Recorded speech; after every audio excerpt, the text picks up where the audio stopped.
kabit ka, alkansi ka.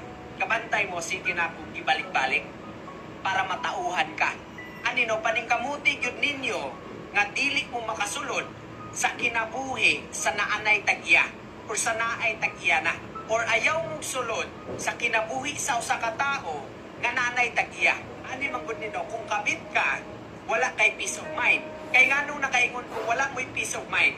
Kay sige mo galikay sa mga tao para dili mo masakpan. Galikay mo sa palibot para dili mo masakpan. Galikay mo sa mga tao nga nagpalibot ninyo para dili mo makitaan, para di mo masakpan. Yes, nakay kalipay kung mahimo kang kabit.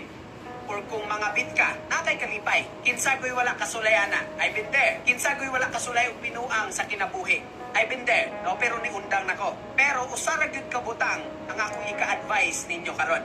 Ayaw gyud ninyo og sudli. Ayaw gyud sulayi. Ani man gud nino, kung mga bit ka, gawas sa makasakit ka sa feelings sa imong partner, another nga feelings na pod ang masakitan nimo or pasakitan nimo. If mga bit man gud mo, duha na ka feelings ang pasakitan ninyo. Duha na ka feelings ang imuhang ginapasakitan. Inaabusaran tungod lang sa kauwag nga imuhang ginabuhat. To tell you honestly, no, it sounds like weird, paminawon, kani mga pulunga. Pero mauni siya'y realidad. And then, mauni siya'y realidad sa ato ang panahon karon nga kinahanglan bitaw natong i-break. Kinahanglan natong hunungon para dili na ni siya mudaghan. Sa tanan diha no, nga nahimong kabit, I know nga daghan mo ron nga naminaw ani nga video or nilantaw ani nga video. And I know nga daghan ninyo karon nga naglisod na mo og guwas sa inyong sitwasyon. Tungod kay nisulod mo sa sitwasyon nga dili siya pwede or dili siya pwedeng sudlan. Ako na mismo ang moingon sa inyo nga lisod kay ka makagawas sa inyong bisyo. Ngayon anay, kung ikaw karon usa ka kabit, paminaw. Una sa tanan, kung kabit ka, option ka. Dili na ni maliso o dili na ni matuis nga option ka kung kabit ka.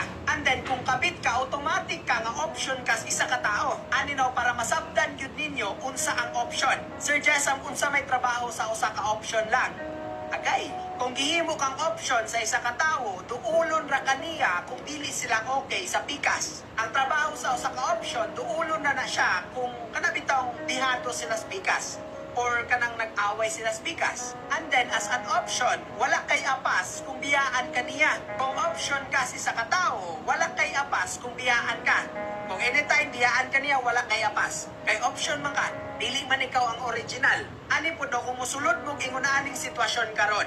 Sakit kayo sa part or sa part sa original nga partner ang inyong ginabuhat duha. Sakit kayo sa part nga kanabitang giilad ra ang original nga partner or katong original nga partner.